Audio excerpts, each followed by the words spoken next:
अस्सलाम वालेकुम नाज़रीन, मैं हूं मंसूर अली खान। अपने डिजिटल चैनल के ऊपर आपको खुशामदीद कहूँगा। बड़ी ही इंटरेस्टिंग खबरें इस वीडियो के अंदर आपके साथ शेयर करेंगे। काफ़ी डेवलपमेंट्स हुई हैं पिछले 24 घंटे में, सारी कवर करेंगे। इंतखाबात की डेट क्या फाइनल हो रही है, इलेक्शन कमीशन ऑफ पाकिस्तान कौन सी तारीख देने लगा है। अभी तक तो खबर यह है कि जनवरी के आखिरी हफ्ते में हो रहा है, लेकिन हमारे कबूतर अब डेट भी ले आए हैं कि कौन सी डेट को एक्चुअली इलेक्शन को प्लान किया जा रहा है। ये भी तफसीलात आपको शेयर करेंगे। बल्ला होगा या नहीं होगा, इसकी डिटेल्स भी आपके साथ इस व्लॉग के अंदर शेयर करने जा रहा हूँ। एक्सक्लूसिव डिटेल्स हैं जो आपको कहीं और नहीं मिलेंगी। इसके साथ साथ मरियम नवाज़ ने जलसा मुनक्किद किया लाहौर के अंदर। जलसा कितना बड़ा था, कितने लोग आए थे, हमारे पास जो अपडेट्स हैं वो भी आपको बताएंगे कि अंदर की खबर क्या बता रही है। और इसके साथ साथ पाकिस्तान तहरीक इंसाफ के लिए एक परेशान कुन खबर वो क्या है, ये सारी डिटेल्स इस वीडियो के अंदर आप देख सकेंगे। लेकिन सबसे पहले आपसे रिक्वेस्ट है, चैनल को सब्सक्राइब करना मत भूलिएगा।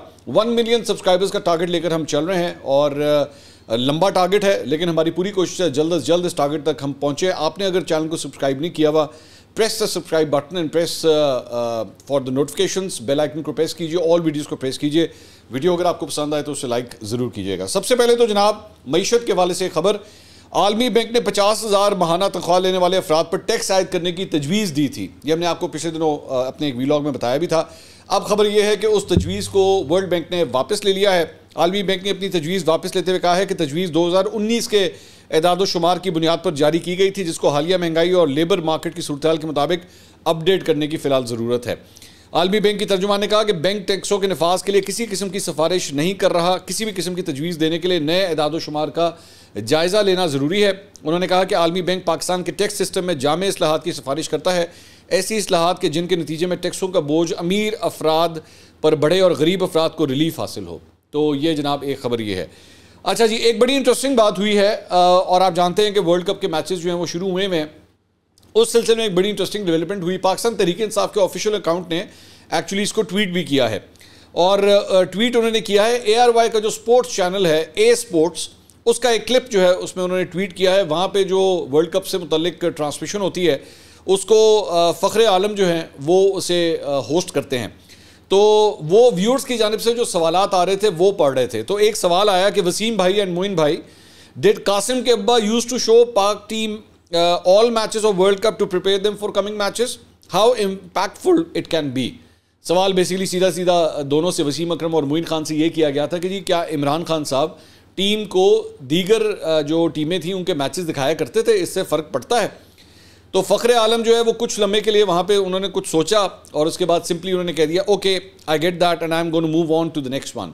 उन्होंने इसके ऊपर मज़ीद बात नहीं की और उन्होंने कहा जी इसको छोड़ें, आगे चलते हैं, और बात जो है वो आगे चली गई। इस सवाल का जवाब ही जो है वो नहीं आया। इसको पाकिस्तान तहरीक इंसाफ के ऑफिशियल अकाउंट ने ट्वीट किया और PTI ने और ट्वीट में लिखा Imran Khan is banned on cricket shows to now, कि इमरान खान का नाम जो है वो क्रिकेट के शोज़ में भी अब नहीं लिया जा सकता।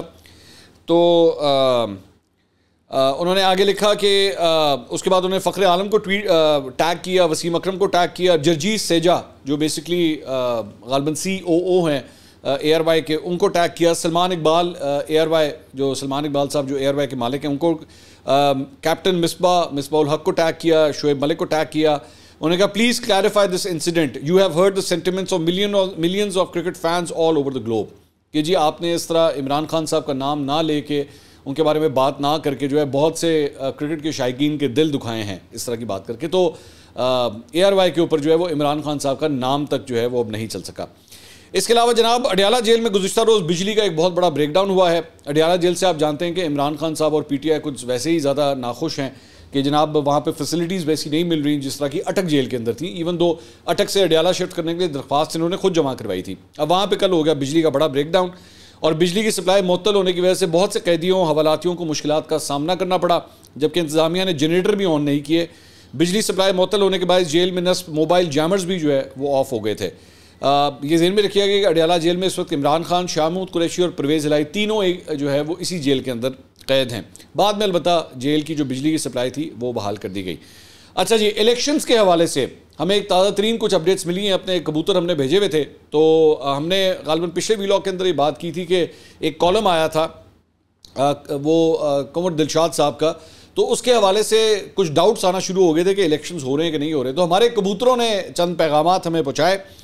उसमें ख़बर ये आई है कि जनाब इलेक्शन कमीशन जो इलेक्शन की डेट फाइनल कर रहा है या इसके ऊपर फ़िलहाल कंसेंसस बन रहा है वो है जनाब इतवार 28 जनवरी। आखिरी हफ्ता तो पहले ही अनाउंस हुआ है, लेकिन अब जो पर्टिकुलर डेट है वो इतवार 28 जनवरी की ये डेट है जिसको इलेक्शन कमीशन फ़िलहाल फाइनलाइज कर रहा है। ज़ाहिर बात है अभी तो काफ़ी टाइम है, इसमें चेंजेस भी हो सकते हैं, लेकिन हमारे पास जो ज़राए हैं वो हमें ये खबर दे रहे हैं। दूसरा जो मुझे खबर मिली कि जी ये डेट अब तक क्यों नहीं अनाउंस की गई, तो हमें बताया गया कि जी इसकी वजह ये है कि अभी हल्का बंदियों का प्रोसेस जो है वो चूँकि कंप्लीट नहीं हुआ। जब तक वो कंप्लीट नहीं होता तब तक हम लोग डेट अनाउंस नहीं कर सकते, क्योंकि डेट जब अनाउंस करेंगे तो 54 दिन का स्केड्यूल भी साथ अनाउंस करना पड़ेगा, इसलिए अभी सिर्फ एक रफ डेट दी है। लेकिन जो डेट मोस्ट प्रॉब्ली फाइनलाइज हो रही है वो 28 जनवरी की तरफ ही है, तो ये ज़हन में रखिएगा। एक और सवाल हमने कबूतरों के ज़रिए भेजा था कि बल्ला जो है वो क्या वो बैलेट के ऊपर होगा या नहीं होगा, तो हमें इलेक्शन कमीशन ने अब तक की इतलात के मुताबिक जो हमारे ज़राए से खबर मिली है वो ये है कि जी बल्ला बैलेट पेपर पे होगा। तो पाकिस्तान तहरीक इंसाफ के वो कारकुनान जो परेशान थे कि पता नहीं जो सूरत हाल चल रही है उसके मुताबिक बल्ला जो है वो बैलेट पेपर पर मौजूद भी होता है कि नहीं होता, तो फ़िलहाल जो है वो इलेक्शन कमीशन में कोई ऐसी चीज़ नहीं है कि बल्ला जो है वो नहीं होगा। दूसरा एक और सवाल कि इमरान खान साहब को चेयरमैन PTI के ओहदे से हटाने के लिए एक दरख्वास्त जो है वो जमा करवाई गई है, तो इसके ऊपर हमें बताया गया कि जनाब इस तरह की एक दरख्वास्त पहले भी आ चुकी थी और वो भी रिजेक्ट हो गई थी। तो ये वाली जो है ये अभी तक इसकी डेट नहीं लगी है, लेकिन कुछ हालात व असरात जो हैं वो इसकी तरफ ही जा रहे हैं, लेकिन देखना पड़ेगा कि ग्राउंड्स जो हैं इसके ऊपर क्या होते हैं। अगर तो ग्राउंड्स डिफरेंट हैं तो फिर ज़ाहिर बात है देखना पड़ेगा, लेकिन अगर वो नहीं है, ग्राउंड जो है वही हैं जो पहले वाले हैं, तो इसका अंजाम भी मोस्ट प्रॉब्ली वही होगा जो पहले था। पाकिस्तान तहरीक इंसाफ के वर्कर्स के लिए या उनके सपोर्टर्स के लिए कम से कम ये एक अच्छी खबर है। इसके अलावा जनाब इंसदाद जो बुरी खबर है PTI के फॉलोअर्स के लिए वो ये है कि इंसदाद दहशतगर्दी अदालत लाहौर ने हमाद अजहर समेत तहरीक इंसाफ के 5 रहनुमाओं को 9 मई के फसादात के मुकदमात की कार्रवाई में शामिल होने में मुसलसल नाकामी पर इश्तिहारी करार दे दिया है। इश्तिहारी करार दिए गए मुलजमान में जनाब हमाद अजहर शामिल है, मियाँ असलम इकबाल शामिल हैं, इमरान खान के भांजे बैरिस्टर हसन नियाजी शामिल हैं, गुलाम अब्बास और अली अब्बास भी शामिल हैं। ज़हन में रखिएगा कि आखिरी इतलात के मुताबिक हसन नियाजी जो हैं वो ऑलरेडी इस वक्त फ़ौज की तहवील में हैं और उनकी कस्टडी में जा चुके हैं, बल्कि उनके जो वालिद हैं हफीज़ुल्लाह नियाजी साहब वो ऑलरेडी उनसे मिलने के लिए एक पिटीशन ऑलरेडी दायर कर चुके हैं कि मेरी तो अपनी उनसे मुलाकात नहीं हो रही, तो उनको भी जो है वो इश्तिहारी करार दे दिया गया है। सर्वर रोड पुलिस ने इन मुलजमान को 9 मई के फसादात के दौरान जिना हाउस के बाहर पुलिस की गाड़ियों को नजर आतिश करने के मुकदमे में जो है वो नामजद किया था। तफ्तीशी अफसर ने अदालत में इस्तदा करते हुए कहा कि भरपूर कोशिशों के बावजूद मुलजमान का सुराग नहीं लगाया जा सका, वो गिरफ्तारी के खौफ से रूपोश हो गए हैं। तफ्तीशी अफसर ने कहा कि मुलजमान के नाकाबिल ज़मानत वारंट गिरफ्तारी भी जारी किए गए, लेकिन वो खुद को कानून के हवाले करने में नाकाम है। तो जनाब ये पाकिस्तान तहरीक इंसाफ के रहनुमाओं के हवाले से एक ये बुरी खबर है। इसके अलावा जनाब इस्तेकाम पाकिस्तान पार्टी अलीम खान और जहांगीर तरीन साहब वाली, तो उन्होंने 13 तारीख को जो है वो अपना जलसा मुनक्किद करना था झंग में, यहाँ से उन्होंने स्टार्ट करना था, अभी तक कोई जलसा मुनक्किद नहीं किया। अब पता लगा है जी इसमें कुछ जज्बी तौर पे कोई तब्दीली कर दी गई है। पार्टी तर्जुमान के मुताबिक झंग का 13 अक्टूबर का जलसा नागुज़ीर वजूहात की बिना पर मुलतवी कर दिया गया है और तर्जुमान का कहना है कि झंग में जलसे की अब नई तारीख जो है वो 17 नवंबर होगी, यानी 1 महीना जो है वो तकरीबन आगे चला गया है। इसके अलावा तर्जुमान ने कहा कि इस्तेकाम पाकिस्तान पार्टी का पहला जलसा अब खानेवाल में 28 अक्टूबर को होगा। तो ये जनाब अपडेट्स हैं। इसके अलावा बिलावल भुट्टो जरदारी ने पाकिस्तान आमद पर नवाज शरीफ के इस्तकबाल के लिए मुस्लिम लीग नून की तैयारियों से मुतल्लिक तहफ़्फ़ुज़ात का इजहार किया है।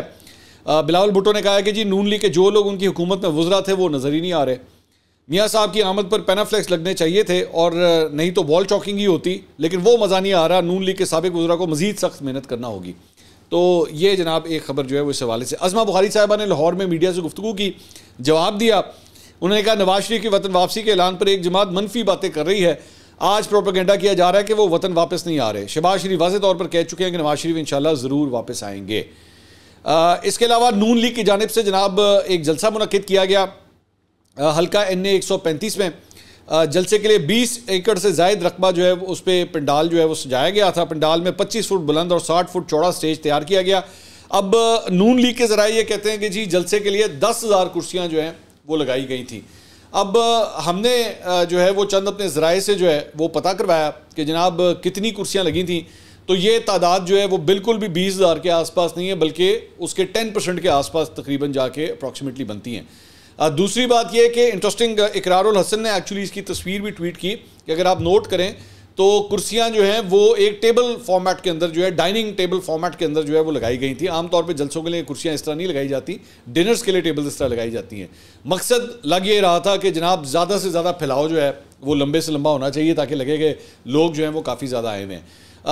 हमारे जो ज़राए हैं मुख्तलिफ एजेंसीज़ के अंदर भी और मुख्तलिफ जगहों से जो हमारे पास नंबर आया है वो ये है कि जी ज़्यादा से ज़्यादा ये क्राउड जो था वो 10,000 लोगों का था। अब मुस्लिम नून तो ऑब्वियसली और हर जमात ये करती है कि जब भी वो कोई फंक्शन करती है या जलसा करती है तो वो ये कहती है कि जनाब छा गए, कमाल कर दिया, बहुत ज़्यादा तादाद थी। तो 10,000 की तादाद का नंबर जनाब हमारे पास आया है। अब आपको ये पसंद है या आपको ये बुरा लगे, मेरा उससे कोई ताल्लुक नहीं। मेरे पास जो नंबर आया मैं तो वही आपके साथ शेयर कर रहा हूँ कि मेरे पास फिगर जो है वो ये आया है। अब मेरा ख्याल में ज़ाहिरी बात है, अब ये कह रहे हैं कि ये 2 हलकों का जलसा था, ये फरमान है। अब 2 हलकों के जलसे के लिए क्या 10,000 का नंबर काफ़ी है या नहीं है, ये मैं आपके ऊपर छोड़ता हूँ। यहाँ पे एक दो नाखुशगवार वाक़यात भी हुए। एक सहाफ़ी के बारे में ये मुझे पता लगा कि जनाब उनसे मुस्लिम लीग नून के चंद वर्करों ने जो है उसका मोबाइल वगैरह छीन लिया, उसके साथ बदतमीज़ी की गई। ये बड़ी ही फजूल हरकत है और मेरे ख्याल में किसी भी सहाफ़ी के साथ जो है इस किस्म का काम नहीं होना चाहिए। ये पहले और दीगर जलसों में, जुलूसों में भी होता रहा है, ये कम से कम नहीं होना चाहिए। अगर कोई किसी तरह रिपोर्ट कर रहा है तो इसका हक है वो जैसे भी उसको रिपोर्ट करना चाहे। मरियम नवाज साहबा ने इससे खिताब किया इस जलसे से, 25 मिनट का तकरीबन ये खिताब था। उन्होंने कहा ठोकर न्याज बेग वालों, अगर 8 अक्टूबर को ये आलम है तो 21 अक्टूबर को क्या होगा। 21 अक्टूबर को पाकिस्तान का लीडर नवाज शरीफ वापस आ रहा है। मेरे जो चंद ज़राए नून लीग के अंदर मौजूद हैं उनका ये कहना है, वो काफ़ी पुरएतमाद है कि जी 21 अक्टूबर को हम बड़ा शो कर लेंगे, क्योंकि वो उनके मुताबिक ये शो जो है किसी एक हल्के का नहीं है, किसी एक शहर का नहीं है, पूरे पाकिस्तान का है। तो पूरे पाकिस्तान से लोगों ने आना है तो बंदा बुंदा जो है वो वाह इकट्ठा कर लेंगे। They are quite confident about it. उन्होंने कहा जी कौम नवाज शरीफ का रास्ता इसलिए देख रही है कि पिछले 7 साल से पाकिस्तान में छाई उदासी उम्मीद में बदलने जा रही है। ये भी एक स्ट्रैटेजी है कि नवाज शरीफ साहब की वापसी को जो है ना एक उम्मीद की किरण के तौर पर जो है वो जोड़ा जा रहा है। जबकि मुझे इसमें हैरानगी की बात ये लगती है कि भाई पहले भी तो आपका भाई वज़ीर आज़म था ना, या तो आप ये कहते हैं कि आपका भाई भी जो है वो काम नहीं दिखा सका या उनकी वो भी परफॉर्मेंस नहीं थी कि जी अब बड़ा भाई आ जाएगा तो वो छोटे भाई से ज़्यादा बेहतर परफॉर्म कर लेगा, या तो फिर ये इकरार कर लें इस बात को कि हाँ जी वो नहीं ये कर सके लेकिन नवाज शरीफ आपको करके दिखा देगा। इन्होंने कहा कि जी नवाज शरीफ ने अवाम की खातिर, न्याज बेग वालों आपकी खातिर इक़्तिदार के कम और मुश्किलात के दिन ज़्यादा देखे हैं। पिछले 3-3.5 साल से तो लंदन में बैठे हुए थे, क्या मुश्किलात देखी मुझे नहीं पता। मतलब वो दुबई भी चले गए, दीगर सऊदीया भी चले गए, इस दौरान पाकिस्तान नहीं आए, तो क्या मुश्किलात देखी मेरी समझ से बाहर है। नवाज शरीफ के अलावा कोई ऐसा वज़ीर आज़म आया जो 4 साल किस चीज़ की कीमत ना बढ़ने दे। कीमतें तो बढ़ी हैं, ऐसी बात नहीं है कि आपके दौर में नहीं बढ़ी, आपके दौर में भी कीमतें बढ़ी। अगर आपका मुआवजना जो है वो पीपल्स पार्टी के दौर से और आपका मुआवजना परवेज़ मुशर्रफ के दौर के साथ 2013 से 18 ही आप लोग बेच रहे हैं ना, तो 2013 से 18 को अगर आप कंपेयर करेंगे पीपल्स पार्टी और उसके दौर से तो डेफिनेटली महंगाई तो उधर भी आई है, ऐसी बात नहीं है कि महंगाई नहीं थी। उन्होंने कहा नवाज शरीफ के दौर में 4 साल चीनी 50 रुपये किलो, आटा 35 रुपये किलो था। अच्छा, ये आप जब बार बार एक्चुअली ये बात करते हैं ना तो इनडायरेक्टली आप खुद भी जो है वो शहबाज शरीफ साहब को भी बेड़ागर कर रहे होते हैं कि आप इनके दौर में देखें महंगाई का क्या हाल था। मतलब ये वहाँ पे महंगाई 45% तक गई, 30% से लेकर 45% के अंदर जो है वो हूवर अराउंड होती रही। तो छोटे भाई की परफॉर्मेंस भी तो देखें ना, वो भी तो नून लीग के वज़ीर आज़म थे, नून लीग के सदर थे वो, तो उधर भी तो देखें। इन्होंने कहा कि जी नवाज शरीफ ने डॉलर को 99 रुपये से 105 रुपये तक महदूद रखा। जी उसकी वजह से भी हमें बहुत मुश्किलात आई, क्योंकि आपने उसका नेचुरल कोर्स जो है वो चलने नहीं दिया और आप डॉलर की प्राइस जो है वो डिलिबरेटली नीचे रखने की आप कोशिश करते रहे और उसकी वजह से इकॉनमी को बहुत सी प्रॉब्लम्स आई, क्योंकि आप बार बार मार्केट के अंदर जो है डॉलर पंप करते रहे, यहाँ से डॉलर लेते थे और यहाँ से डॉलर पंप करते रहे ताकि डॉलर का रेट जो है वो नीचे रहे। इन्होंने कहा नवाज शरीफ के दौर में महंगाई 2% थी, अब पता नहीं कितने फीसद है, रोज़ ऊपर जाती है। नवाज शरीफ ने 4 साल धरनों के बावजूद पाकिस्तान को ऐसे तरक्याती मंसूबे दिए कि दुनिया दंग रह गई। पाकिस्तान से दहशतगर्दी और लोड शेडिंग खत्म करने वाला सिर्फ नवाज शरीफ है।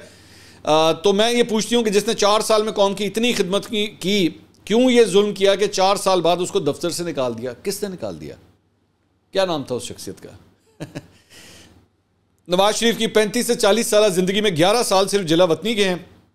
जिला वतनी उन्होंने खुद लिए, जब भी गए हैं अपनी मर्जी से गए हैं। पहले मुशर्रफ साहब के दौर में भी डील करके बाहर गए थे और अब इमरान खान साहब के दौर में भी डील करके ही बाहर गए हैं। जिला वतनी किसी ने धक्का तो नहीं दिया था, अपनी मर्जी से जहाज़ में बैठ के गए। इन्होंने कहा कि जी अभी मैं जेलों की बात नहीं कर रही जो उसने अपनी आपकी खातिर काटी हैं। दिल पर हाथ रखकर बताओ, अगर साजिश करके नवाज शरीफ को 2017 में इक़्तिदार से ना निकाला जाता तो क्या आज मुल्क में महंगाई, बदअमनी, लोड शेडिंग और बेरोज़गारी का ये हाल होता? Too many ifs and buts, पता नहीं होता कि नहीं होता, वी डोंट नो। मतलब ये तो वही वाली बात है ना, मतलब कोई गारंटी या श्योरिटी नहीं है कि अगर नवाज शरीफ साहब भी वज़ीर आज़म होते तो क्या ये सब कुछ होता या ना होता। उन्होंने कहा अकामा जैसे मजाक पर नवाज शरीफ को ना निकाला जाता तो बिजली महंगी ना होती। आज अगर अल्लाह ना करे किसी को दवाई लेनी पड़ जाए तो वो सोचता है कि दवाई ले, बिजली का बिल दे या बच्चों की फीस जमा करवाए। हेल्थ कार्ड जिसका ठेकेदार आज कोई और बना है, वो प्रोग्राम नवाज शरीफ ने बनाया था। हेल्थ कार्ड का दावा करने वालों ने गरीब की सस्ती और मुफ्त दवाई बंद कर दी। गुर्दों और डायलिसिस के मरीज रुल गए, दिल के मरीज रुल गए, ज़ियाबतीस के मरीज रुल गए। जिनके घरों पर दवाइयाँ पहुँचाई जाती थी शहबाज शरीफ पहुँचाता था। शेर को हराने और मिटाने वाले कई आए और कई चले गए, लेकिन अल्हम्दुलिल्लाह शेर वहीं खड़ा है। शेर वैसे वहाँ नहीं खड़ा है, शेर का बहुत बुरा हाल हो चुका है। अगर आप जाके अवाम के अंदर जाके पूछेंगे तो आज अवाम क्या कह रही है शेर के बारे में, देखने से ताल्लुक़ है। आज पाकिस्तान के कोने कोने से आवाज़ आ रही है वज़ीर आज़म नवाज शरीफ। 2018 में नवाज शरीफ के वोट पर डाका डालकर जिस घड़ी चोर को हुकूमत दी, उन वज़रा का सारा टाइम आपकी खिदमत के बजाय टीवी पर बैठकर गालम गलोच और मजाक उड़ाने में सर्फ होता रहा। रेटरिक गुफ्तगू। 4 बरस ऐसे जोकरों की हुकूमत थी जो जितनी बड़ी गाली देता था उसे उतनी बड़ी वजारत मिलती थी, और जो सबसे बड़ी गाली देता था वो उस वक्त का जाली वज़ीर आज़म पाकिस्तान था। जिनका सारा वक्त गाली गलोच और मजाक में सर्फ होता था, उन्होंने अवाम की खिदमत खाक करनी थी। इसीलिए पाकिस्तान का जो हाल हुआ वो हुआ क्योंकि जिन्होंने आपकी खिदमत करनी थी वो सारा दिन गालम गलोच और मजाक उड़ाते थे। कल हम पर बुरा वक्त था, उन्होंने दिन रात गालम गलोच की। आज उन पर बुरा वक्त है, हम उनका मजाक नहीं उड़ाते, हम उनको गाली नहीं देते, क्योंकि हम चाहते हैं कि इस मुल्क के सीने पर जो जख्म लगे हैं हम उनको जोड़ें। हम जोड़ेंगे इंशाल्लाह। किस तरह जोड़ेंगे?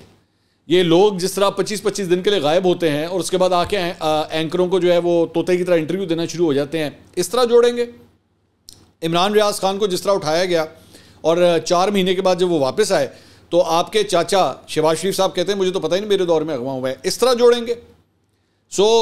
ऐसी बात नहीं है। ला कानूनियत जो है वो आपके दौर में भी काफ़ी उरूज पे रही है। ये नहीं है कि आपने अपना शेयर नहीं डाला, आपने भी अपना शेयर डाला है। इमरान रियाज के साथ जो कुछ हुआ है उसका सारा का सारा सेहरा जो है वो शहबाज शरीफ साहब के सर पे जाएगा, क्योंकि मुल्क के वज़ीर आज़म वो थे, मुल्क के चीफ एग्जीक्यूटिव वो थे, लेकिन वो कहते हैं मुझे पता ही नहीं कि इमरान रियाज जो है मेरे दौर में गायब हुआ है। इन्होंने कहा कि नवाज शरीफ के बगैर मेरा मुल्क, आपका मुल्क पाकिस्तान रुल गया है। नवाज शरीफ को लोग क्यों याद कर रहे हैं यार? ये पूरा बायोडाटा और ये पूरी चार्जशीट तो आपके अपने चाचा के खिलाफ भी है। फिर क्या आप ये खुद के फरमा रही हैं कि चाचा मेरा भी परफॉर्म नहीं कर सका तो अब्बा जी जो आके परफॉर्म करेंगे, मियाँ साहब ही आएंगे। नवाज शरीफ को लोग क्यों याद कर रहे हैं? आज क्यों नवाज शरीफ के रास्ते में आंखें बिछाकर बैठे हैं? दुखों में लोगों को नवाज शरीफ क्यों याद आता है अल्लाह ताला के बाद? ठोकर न्याज बेग वालों बताओ मुझे, आज जब पाकिस्तान भिखारी बन गया है तो हमें नवाज शरीफ क्यों याद आता है? आज जब डीजल पेट्रोल बिजली महंगा है तो नवाज शरीफ क्यों याद आता है? कौन नवाज शरीफ का रास्ता इसलिए देख रही है कि नवाज शरीफ हमेशा मुल्क को ठीक करके दिखाता है। तसल्ली रखो, उम्मीद रखो, नवाज शरीफ आएगा और इंशाल्लाह सब ठीक करके दिखाएगा। उसने किसी से शाबाश नहीं लेनी, किसी से मेडल नहीं लेना, उसने आपकी खातिर करना है, क्योंकि वो इस धरती का बेटा है, वो इस मिट्टी का बेटा है। वो बाहर से इम्पोर्ट होकर नहीं आया, बाहर से इम्पोर्ट होकर तो आ रहे हैं लंदन से ही तो आ रहे हैं। उसको किसी ने फॉरेन फंडिंग के साथ लॉन्च नहीं किया पाकिस्तान में, क्योंकि उसके माँ बाप की, उसकी बीवी की कब्रें पाकिस्तान में हैं। ये मिट्टी हमारी है और इंशाल्लाह हम इसे ठीक करके दिखाएंगे।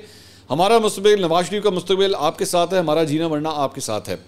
भरोसा रखना, नवाज शरीफ नहीं, इस मुल्क के अच्छे दिन वापस आ रहे हैं इंशाल्लाह। 21 अक्टूबर को लाहौर और पाकिस्तान नवाज शरीफ का वो इस्तकबाल करेगा कि दुनिया देखती रह जाएगी। ठोकर न्याज बेग वालों, अल्लाह आपका हामी और नासिर हो। सैफ अल मुलूक खोकर जिंदाबाद, फैसल खोकर जिंदाबाद, अफजल खोकर जिंदाबाद, और जहाँ पर जितने हमारे टिकट होल्डर्स खड़े हैं जिंदाबाद। तो ये जनाब इन्होंने पूरी तकरीर की है इस मामले में। नवाज शरीफ साहब के हवाले से जनाब पता लगा कि बरतानिया में उन्होंने अपना 2 रोज़ का क़याम जो है वो मज़ीद बढ़ा दिया है। लंदन में मज़ीद अभी 2 रोज़ गुजारेंगे, उसके बाद वो रवाना होंगे। 9 अक्टूबर को लंदन से सऊदी अरब जाएंगे, 14 अक्टूबर को अमारात जाएंगे और 21 अक्टूबर को निजी फ़्लाइट से शाम 6 बजे वो लाहौर पहुँचेंगे। तो एक अपडेट ये है। मुस्लिम लीग नून की जानिब से नवाज शरीफ की हिफाजती ज़मानत के लाहौर हाईकोर्ट में 19 अक्टूबर को दरख्वास्त जो है वो दायर की जाएगी। इसके अलावा एक और ख़बर के मुताबिक जनाब सुहेल वड़ाइद साहब ने न्यू जर्सी में, उनका एक क्लिप है जो काफ़ी चल रहा है, उसके ऊपर बड़ी तनकीद हुई है। उसमें वो अपने तकरीब से खिताब करते हुए कहते हैं कि ओवरसीज़ पाकिस्तानीज़ बड़े काबिल एहतराम हैं, लेकिन हमें उनसे बड़ा शिकवा भी है। आप हमें डिक्टेट ना करें पाकिस्तानियों को। आपने यहाँ बैठ कर हमें डिक्टेट करना शुरू कर दिया है कि आपका मीडिया ऐसा होना चाहिए, आपकी सियासत ऐसी होनी चाहिए, आप ऐसे करें। आपको हमने एक काम के लिए भेजा है, आप पाकिस्तान को पैसे भेजा करें। हॉल में तालियाँ और कहके जो है वो सुने गए। आपको हमने सियासी लीडर बनाकर नहीं भेजा कि आप पाकिस्तान को गाइड करें, जो आपका रोल है आप उस तक महदूद रहें। तो पाकिस्तान तहरीक-ए-इंसाफ ऑफिशियल ने जो है वो एक ट्वीट किया सुहेल वड़ाइद साहब के खिलाफ। उन्होंने कहा जी, सहाफ़ती बदनियानती और आमिराना सोच की आला मिसाल सुहेल वड़ायत साहब फरमाते हैं कि ओवरसीज़ पाकिस्तानी सिर्फ पैसा भेजें, सियासी मामलों में मुदाखलत मत करें। मीडिया को सही गलत का फ़र्क मत बताएं। पाकिस्तानियों की इससे बड़ी तौहीन क्या हो सकती है? क्या मुल्क से बाहर बैठा पाकिस्तानी मुहब्बे वतन नहीं है? क्या उसको अपने मुल्क के सही गलत के बारे में बात करने का हक नहीं है? क्या हुब्बुल वतनी के सर्टिफिकेट आप बांटेंगे? ये उन्होंने उनके ऊपर तनकीद की। सुहेल वड़ायत साहब ने इसके ऊपर एक और ट्वीट किया। उन्होंने कहा, मैं हमेशा से ही ओवरसीज़ पाकिस्तानियों के किरदार की वकालत करता हूँ। मेरी एक वीडियो तबसरे को गलत तरीके से पेश किया जा रहा है। मैं हमेशा कहता आया हूँ कि जिन्ना साहब ओवरसीज़ थे और उन्होंने पाकिस्तान को बनाया, तो जिन्ना के ओवरसीज़ पाकिस्तानी पाकिस्तान को चीन की तरह बना सकते हैं। चीन की तरक्की ओवरसीज़ चीनियों ने की थी। मैं हमेशा से सियासत में दुश्मनी और नफरत के खिलाफ हूँ। मैं अब भी यकीन से कहता हूँ कि सियासी इत्तेफाक राय पाकिस्तान को मजबूत बना सकती है। मैंने कहा है कि बैरून मुल्क पाकिस्तानियों को पार्लियामेंट में भी नुमाइंदगी मिलनी चाहिए। बराए करम मेरी पूरी तकरीर देखें ताकि मेरे पैगाम को दुरुस्त तरीके से समझा जा सके। ये जनाब अब तक की अपडेट्स थी। अगली वीडियो में आपसे दोबारा मुलाकात होगी। अल्लाह हाफ़िज़।